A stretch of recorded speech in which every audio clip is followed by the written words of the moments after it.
COVID, in a lot of ways, has been a tipping point.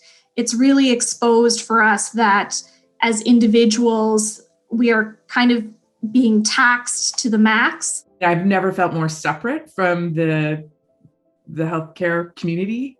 We are so separate and so distant. I don't think that we've ever sort of needed each other more in terms of healing as a community.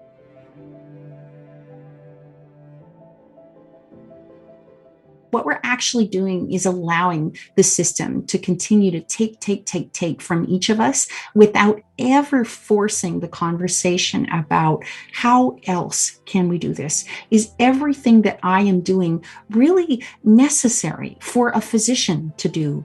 So the culture of medicine is, I think, undergoing a huge upheaval at this time. We're starting to see people demanding more aspects of physician time.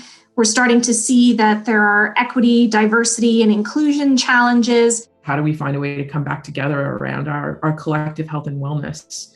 How do we bridge across the inequities as we create something new? I think to be healthy in medicine, when we think about health, we need to look at it as kind of an all-encompassing term. What we need to be looking at more broadly is the health of our social relationships within our workplace environment.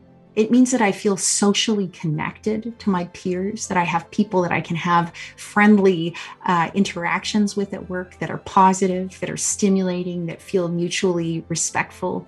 It means that I feel that I can serve my patients in a way that I can be fully present with them. I think it starts with taking a good look at our own identity, our own places of privilege, our own places of power, the ways in which that it gets enacted in how we relate together as healthcare providers and people who are either advocates or patients. We've been having these conversations for a long time. I do think that a seed has been planted here, and I do think that it can and will grow.